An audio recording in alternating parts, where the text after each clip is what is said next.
pambansang araw ng mga bayani. Ang Araw ng mga Bayani o tinatawag nating National Heroes Day sa English ay isang pambansang holiday sa Pilipinas na ipinagdiriwang tuwing huling Lunes ng Agosto. Ito ay araw ng pag-alala at pagbibigay pugay sa lahat ng mga bayani ng ating bansa, kilala man sila o hindi. Hindi ito nakatuon sa isang partikular na individual tulad ng Araw ni Rizal o Araw ni Bonifacio.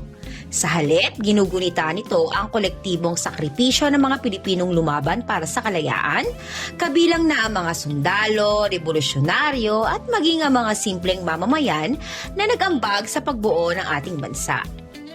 Bakit tuwing huling Lunes ng Agosto?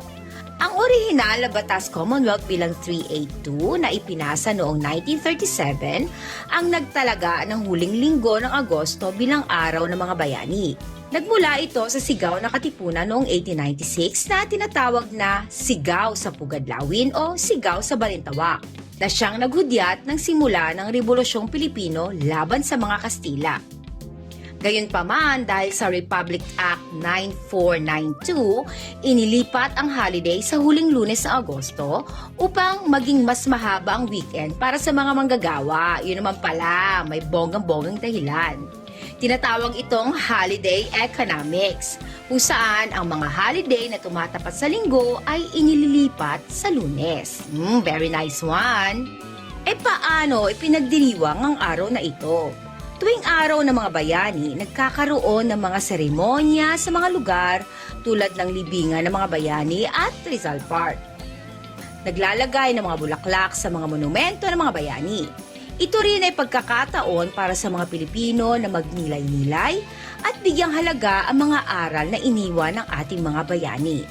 Hindi lang ito tungkol sa mga namayapa na o namatay na.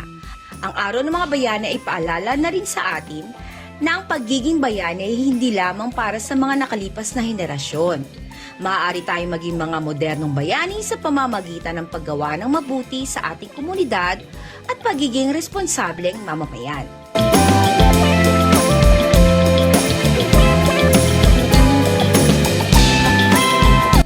Gusto niyo bang magkaroon pa ng mas maraming kaalaman? Tara, mag-subscribe na sa channel ko and hit the notification bell for more of my upcoming videos. With this, just a thought from Lady L. Have happy learning. Bye-bye for now.